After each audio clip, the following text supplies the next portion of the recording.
네, 발표를 시작하겠습니다. 제가 이번 주에 준비한 논문은 스윙 트랜스포머로 시프티드 윈도우를 이용한 하이아키컬한 트랜스포머인데요. 이 논문은 마이크로소프트 리서치 아시아에서 2021년에 ICCV에 낸 논문입니다. 네, 이제 진행 순서는 백그라운드식으로 VIT나 그런 거를 간단하게 설명하고 아키텍처 그리고 논문에서 제시한 아이디어나 방법들 그리고 실험 결과 요약 순으로 진행되고요.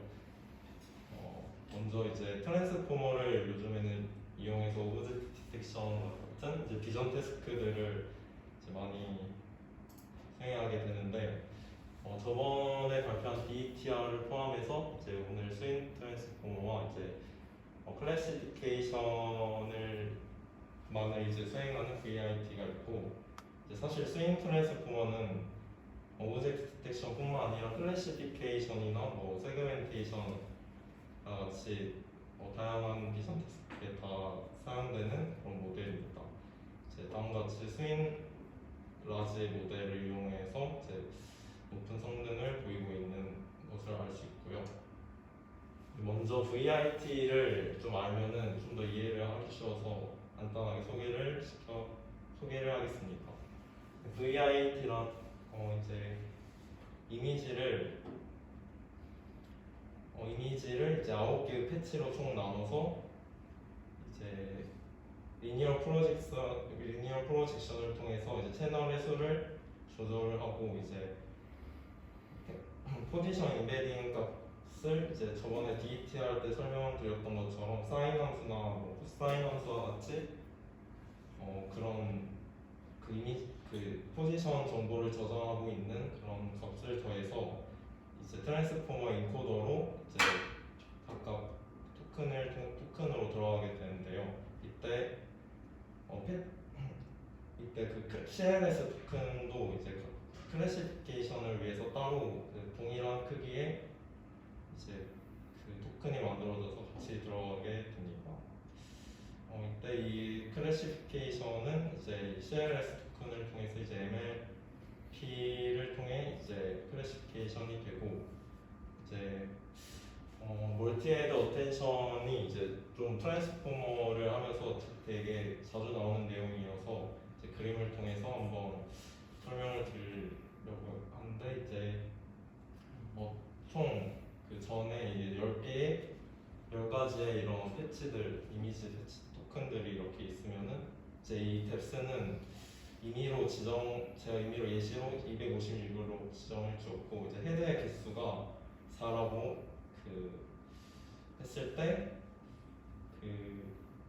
4라고 했을 때 이 토큰들은 2차원으로 패치의 크기를 그냥 1로 생각하면 2차원으로 표현할 수 있는데 10x256으로 표현하고 이 웨이트 매트릭스를 256에서 4로 나눈 값, 즉 64를 이용해서 이 커리와 키 밸류의 크기를 설정해주는 역할을 하게 됩니다.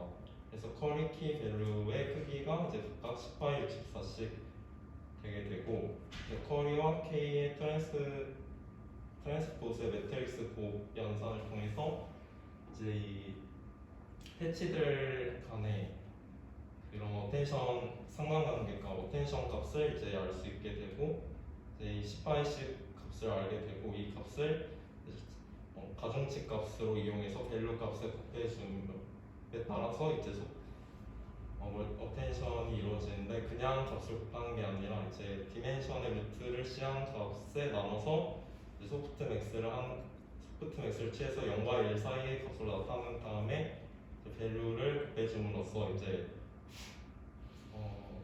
이렇게 어텐션 스코어를 곱해줌으로써 나타나게 되는데 이 과정을 총 4번 반복해서 헤드의 개수에 따라 4번을 반복해서 콘캡 연산을 해서 총 다시 10x256 크기로 맞춰주는 게 전체적인 이런 멀티헤드 어텐션 과정이라 할 수 있습니다.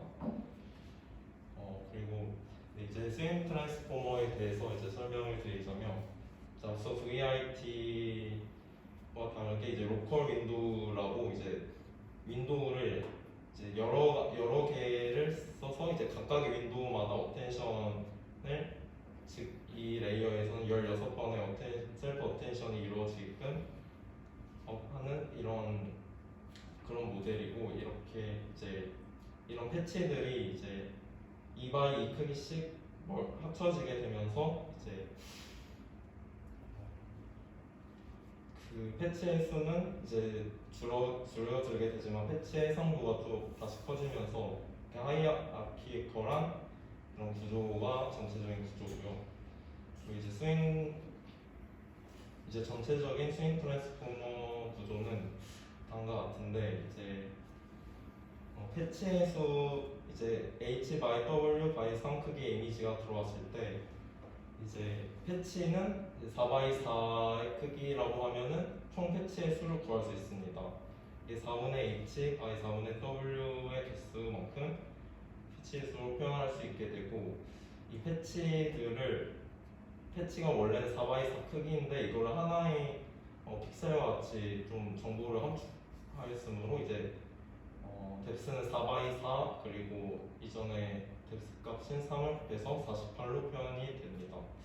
이렇게 이제 패치를 이렇게 분리하면서 이 크기를 갖게 되고, 그리고 이제 리니어 인베딩을 통해서 이제 그 채널 뎁스의 크기를 조절해주고, 이제 스윙 트랜스포머 오른쪽에 나온 것 같이 스윙 트랜스포머 블락을 이제 SWMSA라고 이제 윈도우 멀티헤드 셀프 어텐션 그리고 시프티드 윈도우 멀티헤드 셀프 어텐션을 한 쌍으로 하는 이런 스윙 트랜스포머 블락을 여러 번 반복함으로써 이제 하나의 레이어 이렇게 구성이 되고요. 그리고 이제 패치 머징을 통해서 전에 설명했다시피 이제 총 4개의 패치가 하나의 패치로 합쳐짐으로써 이제 다시 해상도는 8분의 h by 8분의 w i 그리고 ec가 되는데요. 네. 이 패치 머징은 이제 뒤에 다시 자세하게 한번 설명하겠습니다.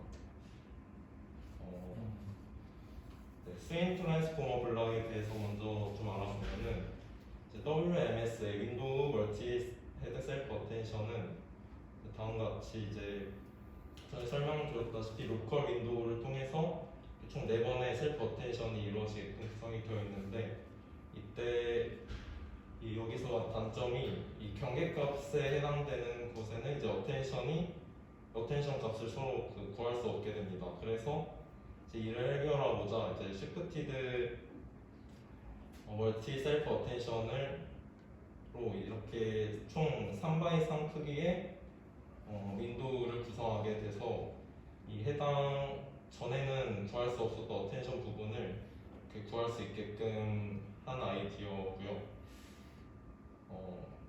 네, 이렇게 각각의 윈도우마다 셀프 어텐션이 이루어지는데, 이때 그 3x3으로 이제 시프티드를 했을 때 단점이 총 9번의 셀프 어텐션이 이루어지게 돼서 더 계산 복잡도가 증가하고 그런 단점이 있어서 여기 논문에선 사이클릭 시프트라는 아이디어를 이제 도입했습니다. 이렇게 이제 일반적인 윈도우 파티션이라고 하면은 사이클릭 시프트를 하고 여기서 이제 내가 원하는 부분만 이제 멀티 헤드 셀프 어텐션을 하는 마스크드 MSA를 하고 다시 원상복귀 시켜주는 작업인데요. 이때 예시 그림을 보면은 윈도우 파티션이 총 3x3 크기의 윈도우로 나뉘어지는데, 여기서 이제 사이클릭 시프트라고 이 과정을 통하면 다음과 같이 이제 2x2로 다시 2x2 크기의 윈도우로 나눠서 총 4번의 셀프 어텐션만 이루어지게끔 할 수 있습니다. 그런데 여기서 원래 그림에서는 해당 이 부분과 이 부분이 원래는 원래 따로 떨어져 있어서 사실 어텐션 값을 취하지 않아도 되는 그런 관계로 이제 마스크를 씌워서 이제 이 해당 부분은 이제 셀프 어텐션을 하지 않는 그런 아이디어를 도입했고, 다시 이 사이클릭 시프트 한 거를 다시 원상복귀 시켜줌으로써 이제 해당 단계가 끝나게 됩니다. 그리고 계산 복잡도는 이제 스윙 트랜스포머와 VIT에 비해서 이제 스윙 트랜스포머를 썼을 때 더 단축화됐다는 건데 이제 여기서 총 16번의 셀프 어텐션이 이루어지게 되지만 이제 하나의 윈도우 그 사이즈 크기가 이제 4 by 4로 총 셀프 어텐션의 그 계산 복잡도를 구해보면 4의 4승에 총 16번의 셀프 어텐션이 이루어져서 2의 12승에 비례하고 이제 VIT와 같은 경우는 이제 하나의 윈도우 사이즈 크기가 16개이므로 16의 4승이 한 번에 이제 셀프 어텐션이어서 2의 16승이 됩니다. 그래서 이 과정은 이 전체적인 계산 복잡도 과정이 이렇게 M은 그 윈도우 사이즈 크기인데 이건 상수로 취급을 하기 때문에 리니어하게 증가하고 VIT와 같이 일반 MSA는 쿼드라틱하게 증가함을 알 수 있고요. 그래서 좀 컴플렉시티도 줄어들었다는 사실을 알 수 있습니다. 그리고 이제 패치 머징에 전에도 설명했었는데 간단히 보자면 이제 패치 파티션을 하게 되면은 이제 4분의 H, Y, 4분의 W 그리고 뎁스는 48이 되게 되는데요. 여기서 이제 리니어 엠베딩을 통해 이제 뎁스 값이 뎁스 값을 조절해서 이걸 C라고 표현을 할 수 있는데 여기서 이제 스윙 트랜스포머 블럭을 거치고 이제 패치 멀징을 할 때 하나의 패치, 그러니까 4개의 패치를 하나의 패치로 멀징하게 되는데 이때 콘캣을 함으로써 패치 뎁스의 크기가 4C가 되게 됩니다. 여기서 이제 다시 2C로 줄어드는 연산을 통해 좀 이거를 너무 채널의 뎁스가 너무 커지게 돼서 이거를 좀 줄인 것 같은데 줄이고 좀 성능 역할을 한다고 생각했습니다. 여기 C로 줄어드는 과정이 있고 그리고 릴레티브 포지션 바이어스에 대해서 이제 또 설명을 드리자면은 원래 기존의 트랜스포머는 전에 VIT와 같이 트랜스포머에 이제 패치 토큰을 넣을 때 같이 이제 절대적인 그런 포지션 값, 위치 정보 값을 이제 뭐 사인 함수나 코사인 함수와 같이 집어넣게 되는데 여기서는 이제 그 어텐션 스코어의 바이어스를 더해줌으로써 이제 포지션 바이어스를 위치 정보를 그런 식으로 전달을 하게 됩니다. 이때 그 상대적인 위치 정보를 마이너스 n 플러스 1, n 마이너스 1 하고 이제 윈도우 사이즈가 n일 때 이런 값을 갖게 되고 그리고 바이어스 인덱스 사이즈가 2n 마이너스 1 by 2n 마이너스 1인데 이 내용을 좀 예시로 살펴보자면 먼저 윈도우 사이즈가 3일 때 이렇게 3x 3 크기의 윈도우를 구할 수 있는데 총 패치가 9개 있다고 했을 때 여기서 예를 들어 1에서 8 패치까지의 상대적인 위치 정보를 구하고자 하면은 x 좌표로 플러스 2 그리고 y 좌표로 이제 플러스 1만큼을 임을 알 수 있는데 이 값을 이제 총 n 제곱 by n 제곱 크기의 매트릭스에 저장을 하게 됩니다. 그래서 1에서 8에 해당하는 값을 이제 플러스 2에 저장하게 되고 y도 따로 1을 저장하게 되어서 이제 각각의 모든 경우의 수를 이렇게 저장하게 되고 그리고 이제 릴레티브 포지션 인덱스라고 이 앞에서 구했던 매트릭스들을 이용해서 이제 x, y 값의 관계에 따라 다시 새롭게 집단성을 하게 되는데 이제 그 공식 코드에서 코드에서 보자면 다음 같은 식의 과정을 통해서 이 매트릭스가 만들어지게 됩니다. 여기는 이제 x, y에 대한 정보가 모두 좀 함축되어 있다고 볼 수 있고 b의 햇은 2n-1 by 2n-1인데 이때 아까 이 x의 2이고 y의 1만큼의 정보를 담고 일만큼의 위치 정보였으므로 이 위치쯤에 해당하는데 이 위치가 약 한 9 인덱스에 해당한다고 볼 수 있는데 여기서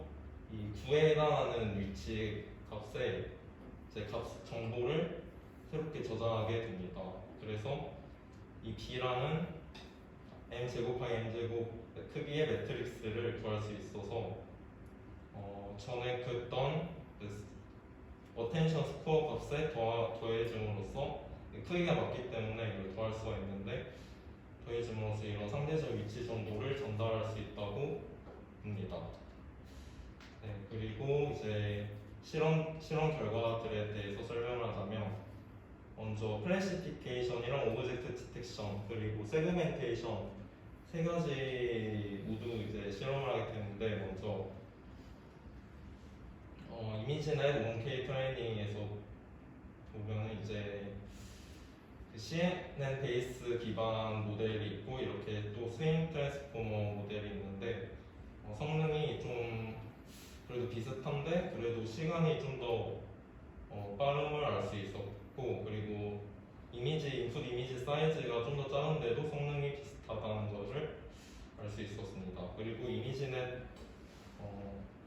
22K 데이터셋을 프리트레인 한 것은 이제 그 일반 이제 그냥 트레인했을 때에 비해서 성능이 약 한 2에서 3 정도 올랐고 이제 VIT가 되게 많이 올랐는데 여기서 트랜스포머가 좀 데이터셋에 좀 민감하고 좀 데이터셋이 중요하다는 것을 알 수 있지 않나 싶었습니다. 이제 오브젝트 디텍션은 이제 코코 2017 데이터셋을 이용해서 백분만 다양한 방법의 백분만 바꿔 레즈는 50 스윙 트랜스포머 썼을 때 각각 성능의 오름을 알 수 있었고 그리고 그 캐스케이드 마스칼 CNN을 썼을 때 백분을 좀 다양하게 실험을 해보았는데 이때 뭐 레즈넷 50, 레즈넥스트보다 성능이 좋음을 알 수 있었고요. 그리고 이제 세그멘테이션 부분도 JDE 20K 데이터셋을 이용했을 때 스윙 트랜스포머가 스윙 트랜스포머가 이전에 DIT를 백본으로 썼을 때보다 좀 성능이 좋고 이제 VIT 라지 모델을 썼을 때보다도 성능이 좋음을 확인할 수 있고 이제 시프티드 윈도우를 적용 유무와 이제 릴레이티브 포지션 바이어스 적용 유무에 따른 그 성능 비교 수치인데 이제 시프티드 윈도우를 했을 때 성능이 올라가는데 오브젝트 디텍션에 크게 좀 성능의 오름을 확인할 수 있었으니까 여기서 그 윈도우 경계를 다시 그 시프티드 윈도우를 통해서 어텐션을 구하는 것이 좀 디텍션에 영향이 크게 미치지 않았나 생각이 들고 이제 포지션 그 위치 정보 값을 안 썼을 때나 절대적인 위치 정보 값을 썼을 때에 비해 이제 상대적인 위치 정보 값을 넣었을 때 성능이 좋음을 알 수 있었습니다. 네, 이제 요약을 해보자면 이제 패치 머징과 이제 로컬 윈도우, 다양한 사이즈의 로컬 윈도우를 통한 하이 아키퍼런 구조를 통한 그런 모델이었고 이제 이런 다양한 사이즈의 이제 하이 아키퍼런 구조이다 보니까 아무래도 DRT의 단점인 스몰 오브젝트에 대한 성능도 더 높았고 이제 다양한 오브젝트 디텍션이나 클래시피케이션, 세그멘테이션의 다양한 이미지 테스트에서도 다 적용을 할 수 있었던 그런 모델이라고 생각합니다. 네, 감사합니다. 혹시 질문 있을까요? 네, 바로 이전 페이지에서 이렇게 이제 세계 계층에서 또 따로 정보가 나가잖아요. 그럼 저기 나온 여기 보면 계층이 세 개인데 여기 따로 정보가 나가잖아요. 아, 네. 그러면 저것에 대한 가중치 그런 거 없나요? 그럼 저것도 신경망이 있어서 학습하게 만드나요? 가중치. 그러니까 저 세 개 정보가 추합돼서 저렇게 세그멘테이션 디텍션을 하게 되잖아요. 지금 그림을 했듯이. 그러면 저거 관련해서 저 세 개 정보에 대한 가중치를 어떻게 적용할지는 사람이 정하나요? 아니면 신경망에서 그냥 알아서 하도록 설계되어 있나요? 그거 아마 신경망이 자동으로 하게끔 설계되지 않았나